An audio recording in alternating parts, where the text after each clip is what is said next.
Bienvenidos, en este video de hoy vamos a ver la exposición de 4 artículos en donde de manera general voy a tratar de abarcar todo el tema, pero siendo muy precisa en los conceptos. El primer artículo al que voy a hacer referencia se llama Develando el significado del proceso de duelo en enfermeras pediátricas que se enfrentan a la muerte de un paciente a causa del cáncer.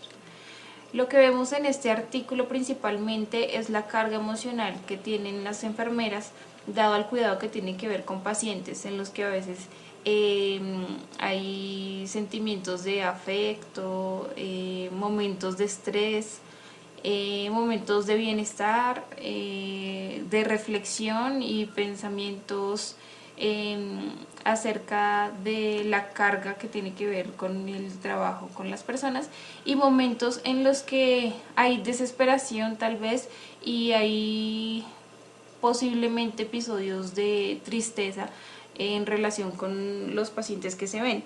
Vemos que esta labor tiene una carga emocional alta y es importante que ellos sepan manejar muy bien ya que ellos se preparan principalmente para lograr dar un bienestar a las personas y que las enfermedades de alguna manera puedan darse cura o tener cuidados paliativos adecuados.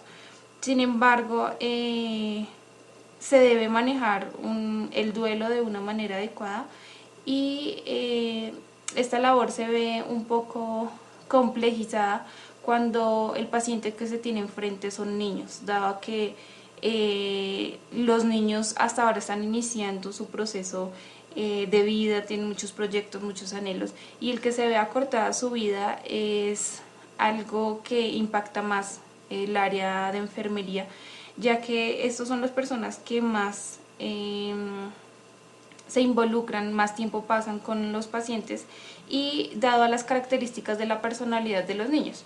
Entonces hay un vínculo mucho más fuerte con ellos y con sus familias, lo que hace que cuando estos niños mueren, los enfermeros sienten una pérdida y tienen que elaborar un duelo.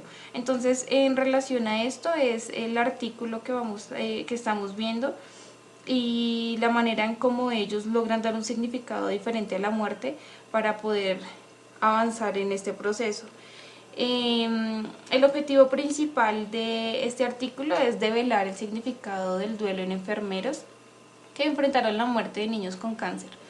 El cáncer es una enfermedad crónica y que además es difícil toda la carga que lleva tanto para el niño, para su familia y obviamente para los enfermeros como es en este artículo.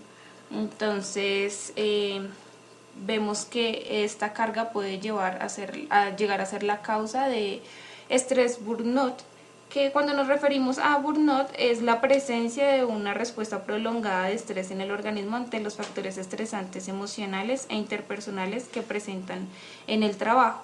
Entonces vamos a ver cómo estos enfermeros logran hacer de tal manera que este estrés burnout, si se presenta, es muy reducido o en algunos casos no se presenta.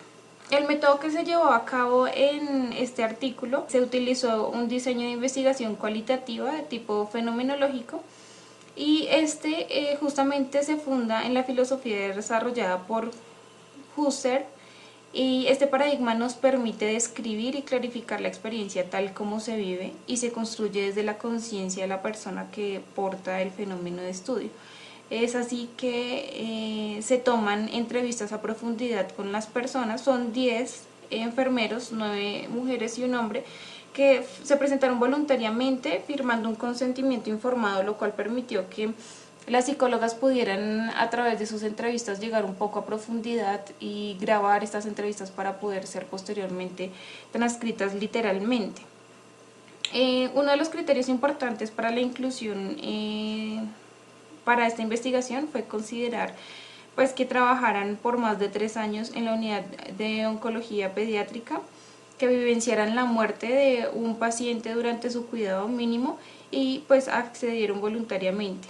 Los resultados y análisis que se vieron en este artículo es como principal característica es que el transitar entre su propia forma de enfrentar la muerte y el cuidado profesional que otorgan dieron un aprendizaje de vida diferente y esto permitió que ellos desarrollaran cuidados profesionales con un sello amoroso, es decir, cambió su manera de atención dado el aprendizaje.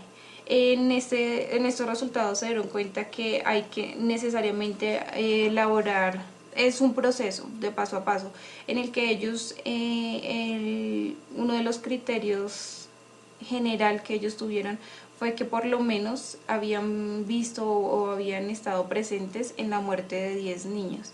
Entonces este proceso cambia desde el primer niño a los niños ya posteriores, porque en los primeros niños, en las primeras experiencias en frente de la muerte con ellos, tuvieron un impacto hacia los enfermeros importante, pero pues para poder sobrellevar esta carga laboral y personal debió haber un proceso de avance y desarrollo en el cual termina con un cuidado profesional diferente con los pacientes que luego van llegando. Ellos descubren a través de este artículo que las experiencias que le ayudaron a este proceso justamente es el poder despedirse de los niños. De esta manera encontraban poder decir adiós y expresar mutuamente sus sentimientos de afectos. Esto lleva a que los ciclos sean cerrados y se pueda sobrellevar pues la carga de una manera mejor para los enfermeros, incluso se apoyan mucho con las familias. Entonces fue uno de los aportes importantes de este artículo. Vemos que hay un aprendizaje de vida y los enfermeros señalan aceptar por encima de su rol profesional que ellos son personas. Así que ya a través de la experiencia lograron poder darse cuenta que son seres humanos y que también sienten y no está mal expresarlos. Entonces dieron un valor importante a su expresión, entre ellas mismas poder compartir sus experiencias, además del fortalecimiento y apoyo que fueron para las familias. Incluso en ocasiones las familias eran de consuelo para este equipo de enfermería. Expresan que llorar no está mal y que es necesario poder expresar estas emociones incluso con los niños, lo cual lleva a que se rompa tal vez un poco la relación entre enfermero y paciente, pasando un poco más a las relaciones afectivas de confianza, y reflejaron, expresaron mejor, admiración que tenían hacia ellos, admiración dado a sus características y cómo veían la vida, cómo veían la enfermedad, cómo sobrellevaron esta carga que incluso para ellos era difícil, pero los niños afrontaban con gran valentía. Entonces expresaron admiración por ellos y ejemplos de vida. Al tomar como referente una persona así, hace que sea como un héroe para ellas y admiran esta valentía y lo toman como ejemplo de vida. Además que la mayoría de ellos tenían familias, tenían hijos, entonces complejiza un poco más el tema dado a las características particulares de las personas. Ya evidenciando esto, ellos deciden a través de un proceso no consciente que la manera de poder cerrar el ciclo y poder continuar con su vida, además de que ya no sea una carga laboral, sino nuevamente tomarle aprecio a la labor, es que se enfrenta a la muerte de una manera diferente, se resigna a que en algún momento va a haber la muerte y que no importa si es niño o la edad que tenga la persona, pero va a llegar en un momento la muerte, y lo mejor que pueden hacer es poder otorgarle el mayor beneficio, el mayor bienestar a las personas que están ahí a su cuidado, teniendo en cuenta que en algún momento, ya sea que salgan de la clínica o ya sea que se mueran, ellas dieron lo mejor de sí, y esto ayuda a que ellas puedan tener en cierta manera también satisfacción y una sensación de bienestar, dado a que dieron lo mejor que ellas tenían. En cuanto a la discusión de este artículo, vemos que cuando sale una investigación tiene adeptos con otras investigaciones, y también puede generar nuevos hallazgos que contradicen otras investigaciones. Entonces, en este estudio vemos que se confirman los hallazgos que se había tenido en investigaciones anteriores, en donde el duelo no es solamente vivenciado por los familiares de un paciente, sino que también se involucran enfermeros, médicos y otras personas que están al cuidado de los niños. o de cualquier paciente. El cuidado de pacientes en fase terminal provoca pues las reacciones fluctuantes y vieron que las personas que están tendientes a desarrollar burnout son porque no logran adaptarse a los diferentes mecanismos de enfrentamiento a la muerte, es decir, evitan este hecho. Hay unas enfermeras que relataban haber evitado, ya cuando es evidente que la persona va a morir, ellas evitan ese momento y esto permite que no se elabore un duelo de manera adecuada. Otras investigaciones destacan que las enfermeras que cuidan a pacientes con cáncer presentan un grado moderado de bajo de burnout, gracias pues a la satisfacción de su rol, y en la medida en que van aumentando esta satisfacción van pudiendo sobrellevar esta carga.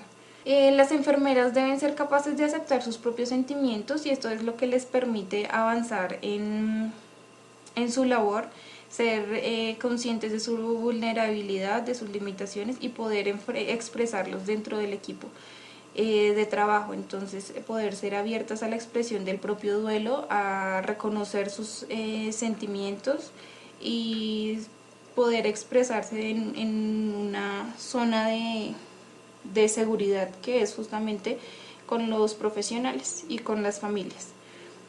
Como conclusiones de este artículo, vemos que este artículo nos permite comprender que la experiencia de enfrentar la muerte de estos pacientes es vivida como una pérdida. Y como ya lo dije anteriormente, es un proceso que se va dando prolongadamente, que en la medida en que ellas van avanzando de manera consciente de sus capacidades y sus limitaciones en relación con la familia y los pacientes, van pudiendo ser mejores en su labor. Este artículo refleja unos datos y el análisis permite entender que las personas, las enfermeras que van logrando este tipo de madurez, por llamarlo de alguna manera, son personas que ya o sea, que el tiempo es un factor importante, el tiempo en el trabajo con esas personas. Incluso se hace una comparación con otras con enfermeras que están en otras áreas en donde la carga laboral es mucho más alta, y ellas reflejan que no es, ellas expresan que no es porque no tengan carga emocional, sino porque el hecho de interactuar con un niño y interactuar con sus familias hace que sea un poco más llevadero y tenga implicaciones mucho más satisfactorias para ellas. El siguiente artículo que vamos a ver tiene como nombre subjetividad social, sujeto y representaciones sociales. Este artículo discute algunos de los retos concernientes al desarrollo de las representaciones sociales en la psicología actual. Es una representación social el concepto de subjetividad desde un punto de vista histórico-social. La subjetividad se entiende no como fenómenos exclusivamente individuales, sino como un aspecto importante de cualquier fenómeno social. A través de este trabajo se pretende integrar a la discusión sobre las representaciones sociales una visión de subjetividad que el autor ha venido trabajando durante los últimos 15 años, tomando como referencia el último periodo de trabajo de Vygotsky, del psicólogo Vygotsky. El objetivo que él se plantó fue presentar las representaciones sociales dentro de la articulación de la subjetividad social y la individual, definiendo la importancia del sujeto en su carácter generador de los espacios sociales en que actúa. Se basa en Vygotsky y principalmente quiero resaltar, digamos, que la importancia que tiene la subjetividad en la psicología actual o en este momento social actual, porque llevándonos un poco hacia la historia de este concepto, no se tenía en cuenta la subjetividad en un momento dado a la característica científica que fue adquiriendo no solamente la psicología sino otras disciplinas. Este concepto no fue tomado como algo relevante dado a que alteraba los datos y era algo no medible. Entonces la psicología se orientó, y basándose un poco en otras disciplinas, se orientó hacia la medición y la cuantificación de datos. para lo cual no era importante el aspecto subjetivo. Se intentó como dejar de lado este aspecto. Sin embargo, a lo largo de la historia, pues unos autores han dado la importancia de la subjetividad y cómo esta hoy, al momento de hoy que estamos viviendo, es importante, ya que no es un aspecto, como ya se mencionó anteriormente, una característica individual, sino que tiene una influencia social y es importante poder tenerla en cuenta en un análisis de investigaciones, sin llegar pues a desmeritar la información que se obtiene, sino que la subjetividad es un aspecto importante de los seres humanos, ya que es parte esencial de nosotros, es algo inherente al ser humano y no por ello no es importante, sino que de una manera se puede llegar a que sea válida esta información subjetiva. Vemos que hay una diferencia entre Piaget y Vygotsky. Vygotsky tiene una mirada sociocultural en la cual él planteaba que hay una historia y un desarrollo social, y cuando una persona nace viene a incluir, nace y tiene que tener unas características interiores. Sin embargo, él empieza a aprender todo su contexto social, sus signos, los símbolos que ya están establecidos en la cultura, y cómo pues esta tiene una influencia sobre el individuo. A cambio de Piaget, quien pensaba que las características personales eran las principales, y que estas digamos que influían en su entorno.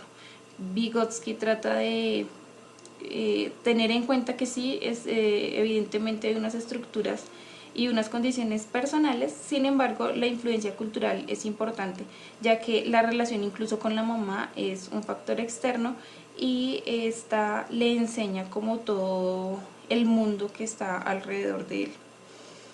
Las bases para una comprensión diferente de la subjetividad en las ciencias sociales actualmente. Vemos que anteriormente se tenía una concepción mentalista e individualista y se orientaban netamente a lo que era medible y observable y cuantificable.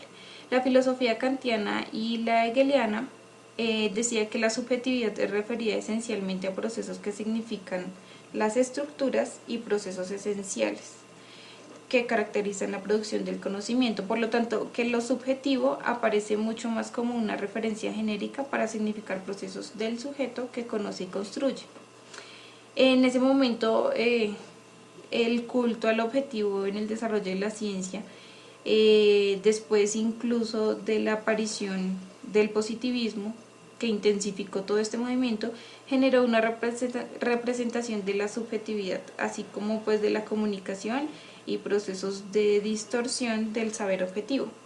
Dewey, por su parte, percibía con total claridad la particularidad cualitativa que define la experiencia humana y le dio un poco de importancia a este tema de la subjetividad, del cual muchos otros se acogieron a este paradigma. Durkheim enfatizó una mente constituida por estados subjetivos y comprendió la representación dentro del funcionamiento de este sistema. Él hace ahí una integración entre representaciones presentes y pasadas, en lo cual influye pues el significado y le da importancia al significado que el ser humano le da. Hay una separación de lo individual y lo social que no permite que la organización psíquica individual se desarrolle en las experiencias sociales e históricas de los individuos.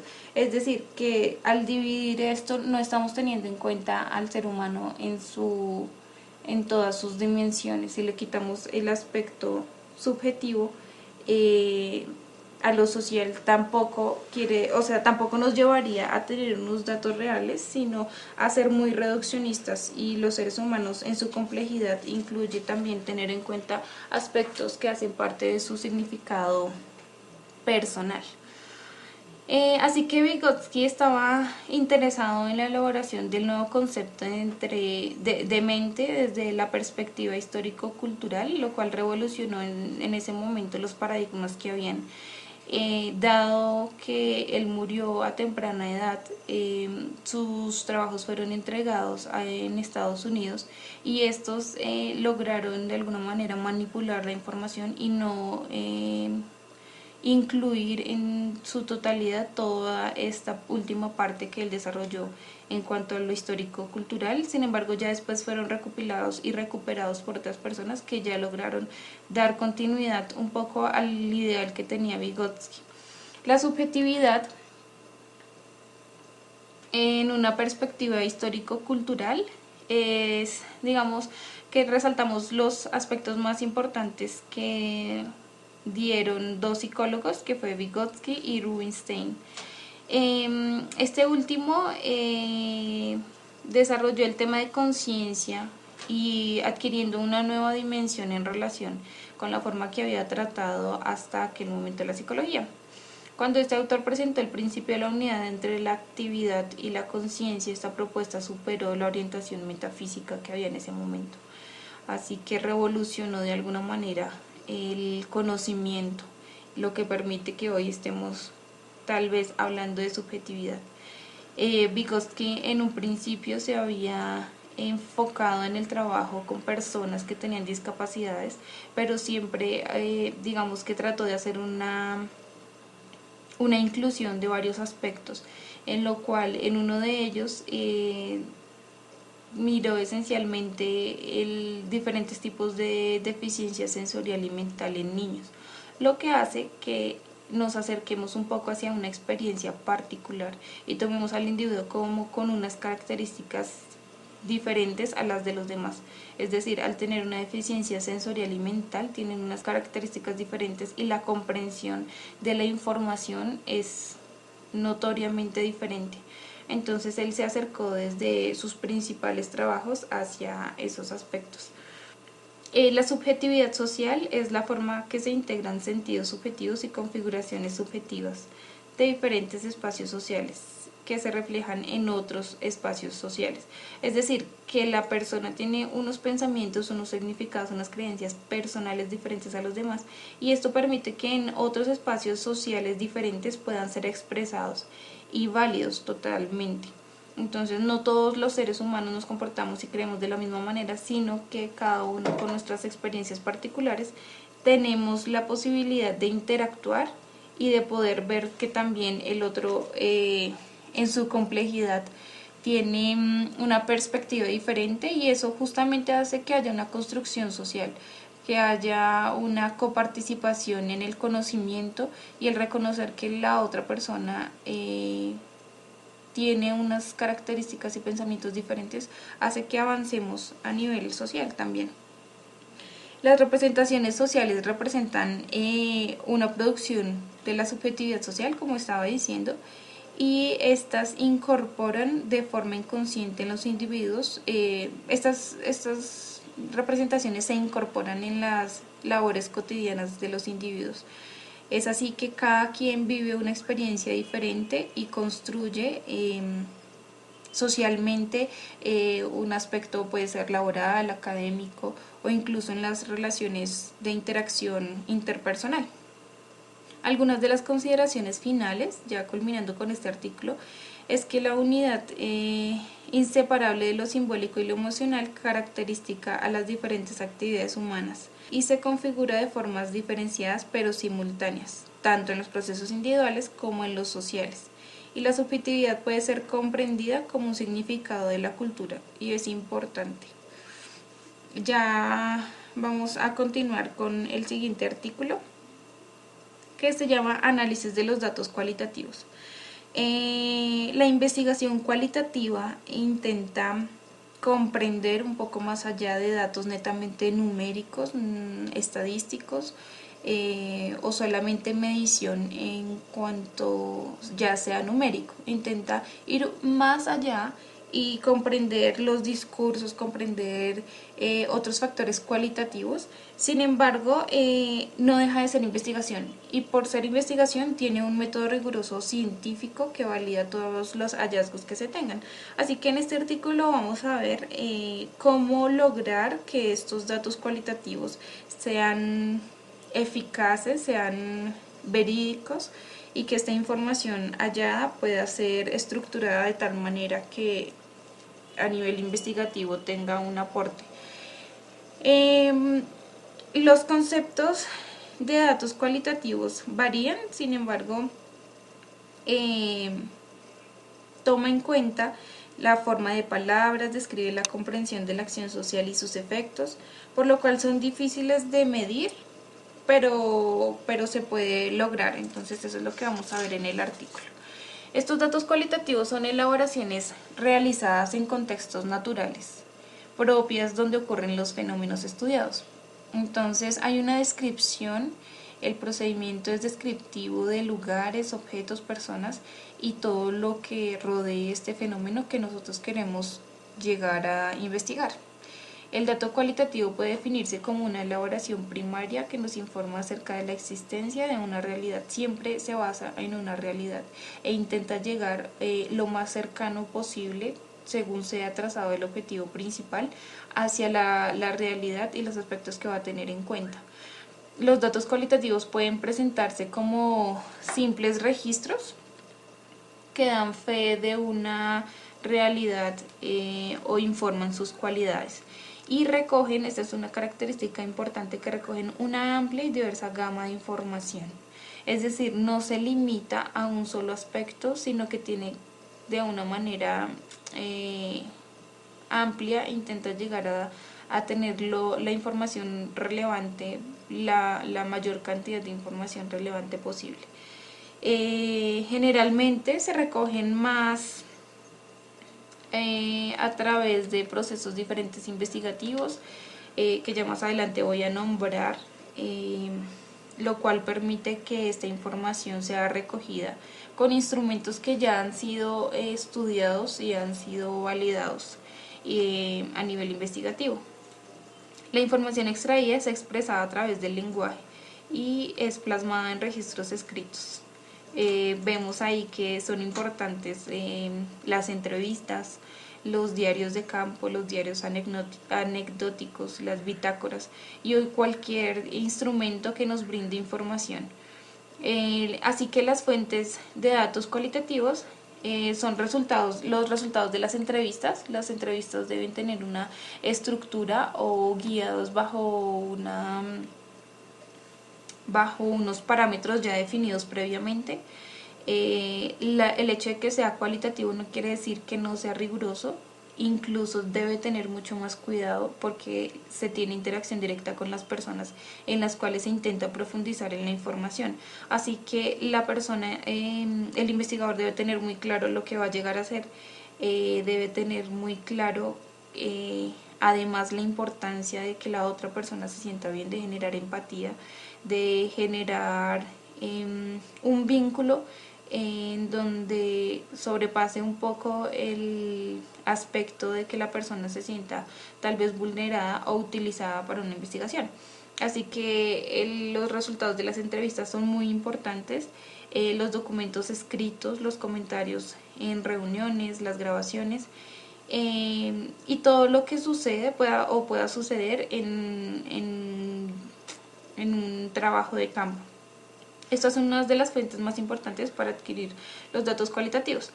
El análisis de los datos cualitativos, vemos ahí que se denominan el análisis cualitativo a todos los datos obtenidos que han de ser organizados y manipulados para un análisis.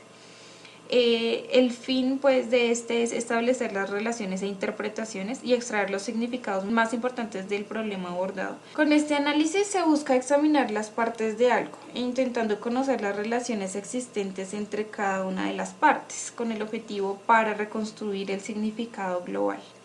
Es decir, nosotros intentamos llegar a la información para comprender tal vez lo más que podamos el fenómeno o el problema estudiado, para de esta manera hacer que nuestra información sea precisa y lo más global posible.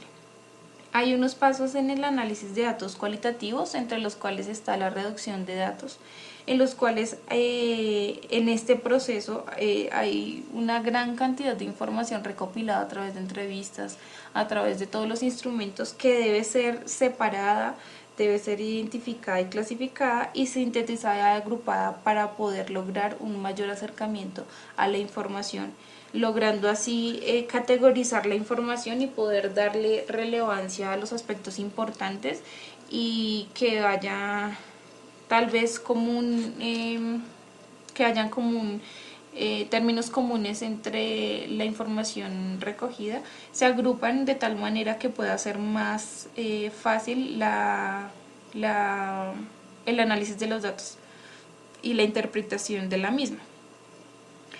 Hay una disposición y transformación de los datos, lo cual nos permite presentar los datos de manera abarcable y operativa, con el fin de resolver las preguntas planteadas de investigación. Para esto existen dos actividades: la disposición, en donde se organizan los datos, y la transformación, que permite pasar de una expresión verbal a una expresión numérica y gráfica. Si bien es cierto, tenemos datos cualitativos, debe haber una expresión numérica y gráfica. En cuanto a lo verbal o lo que nos han dicho, debemos reflejar unos resultados precisos. La obtención de los datos y la verificación de las conclusiones es un aspecto importante también dentro de este artículo, y hay un proceso para obtener los resultados. El primero es el proceso para obtener los resultados. La obtención de los resultados no sea únicamente al final del proceso, y esto es importante resaltar, porque desde el principio, como es cualitativo, debemos ser flexibles en cuanto a la problemática. En cuanto a la manera como nos vamos a acercar a los datos que se van recogiendo a lo largo de esta, poder darle una orientación adecuada ya en relación directa con el fenómeno.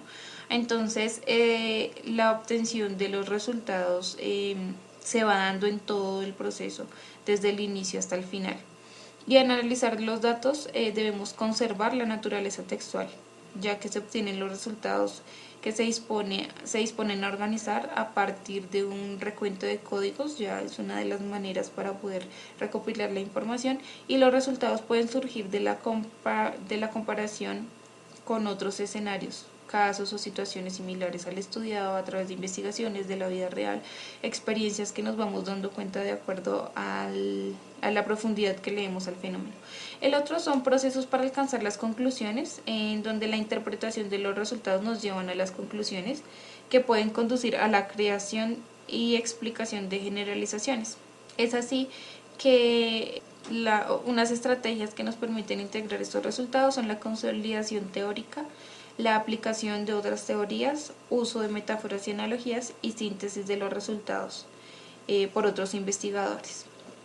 La parte final dentro del análisis de datos cualitativos es la verificación de las conclusiones. Una vez ya obtenidas las conclusiones, es necesario verificarlas para comprobar que ahí estamos dando datos confiables. Debe haber una coherencia estructural. Ya cuando nosotros terminemos esa revisión, la hacemos, debe haber una coherencia estructural. Y el modo de aproximarse a la verificación es la búsqueda de la evidencia negativa, que consiste justamente en preguntarse si hay datos que se oponen o son inconsistentes con las conclusiones que nosotros hemos hallado. Ya el último artículo que vamos a ver es la hermenéutica, una actividad interpretativa. Vemos que la hermenéutica corresponde a la eficacia de la expresión del lenguaje, en la que interpreta el sentido de los mensajes para hacerlos más comprensivos. La hermenéutica nos permite acercarnos a la manera global para tener en cuenta los diferentes factores que influyeron en ese momento en el que el texto fue escrito. Es decir, que no solamente se tiene en cuenta el análisis del dato textual, sino que se tienen en cuenta otros aspectos históricos, otros aspectos gramaticales, para darle el pleno sentido a lo que el autor quería expresar en ese momento. Es decir, de una manera práctica, hoy a través del estudio de escritos bíblicos o de los escritos sagrados, vemos que se intenta a través de la hermenéutica llegar al origen de esas palabras y lograr cuál era el sentido que el autor quería darle en esos momentos a ese texto. Cómo la cultura en ese momento marcaba ciertas tendencias, ciertos pensamientos, las palabras a quienes fueron dirigidas. Todo esto lo tiene en cuenta la hermenéutica. Incluso en psicología vemos un psicólogo importante, Freud, el cual en su momento revolucionó y fue tildado como loco por sus creencias en un contexto social en el que era tabú el tema sexual, y él intenta dar explicación a diferentes trastornos psicológicos a través de la explicación de del desarrollo psicosexual de las personas y cómo éstas podían desarrollar o no patologías. Entonces, en su momento fue un disparate haberlo dicho, pero hoy en día se sigue manteniendo el psicoanálisis como una corriente fuerte de psicología de explicación del comportamiento humano y la psiquis de los seres humanos. Así que la hermenéutica nos permite llegar a comprender a tener el mayor acercamiento al sentido original con el que fue escrito el mensaje. Este artículo se ubica en el paradigma cualitativo y documental, y el objetivo principal de él es el análisis de la hermenéutica tomado como una herramienta interpretativa para abordar el texto oral y escrito y captar la mayor precisión y plenitud del sentido. Tratamos de comprender el carácter óntico de la vida humana, y con esta visión se analiza concretamente un texto con su autor, con su propia historia de vida, sus contenidos y sus significados en el contexto del mundo histórico que procede, en donde el intérprete establece el diálogo con el texto, es decir, se involucra con los significados y los puntos de vista, las concepciones dadas por el momento circundante diferente al del texto y pues al autor mismo. Entonces es generar un diálogo profundo con este texto y todo lo que ya he mencionado anteriormente. La hermenéutica ha comenzado a partir del Renacimiento de una forma lenta pero progresiva, y es como una disciplina ligada al estudio de diferentes libros, entre ellos los libros sagrados. Vemos como definición que la hermenéutica es una actividad de reflexión que permite la captación plena del sentido de los textos. Y uno de los autores importantes es Schleiermacher, que plantea diferentes criterios que se requieren para interpretar un texto. El primero es que el lector debe conocer la psicología del autor para comprender el texto y que de esta manera sea coherente y que fluya. Alcanza el contexto del texto y del autor.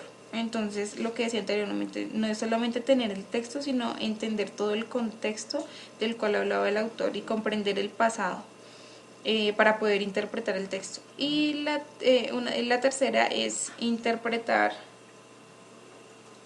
el círculo de la comprensión, que permite que la verdad sea identificada y se pueda investigar más. El método más usado de la hermenéutica es el análisis comparativo, y la explicación no es literal, sino que entre el sentido y el espíritu que implica la presencia de diferentes puntos de vista. Los elementos que constituyen la interpretación es que todo texto tiene un contenido, un significado, y para ello mantiene una relación semántica entre palabras, de esta forma facilitar designar los significados. Y existen dos tipos de discursos. El objetivo, que es el más típico, se caracteriza por la insuficiencia porque solo toma lo que considera esencial y no explora toda la riqueza y complejidad del texto, y el discurso del sujeto, que éste sí explora las complejidades de la naturaleza humana, pero por la permanente incertidumbre que surge al percatarse de la dificultad para plasmar el conocimiento del humano, en el aprender está el carácter óntico de la vida. Bueno, agradezco la atención prestada al video, a la exposición de este. Espero la información haya sido clara, haya podido ayudar al conocimiento de estos 4 artículos y espero haya sido de su agrado.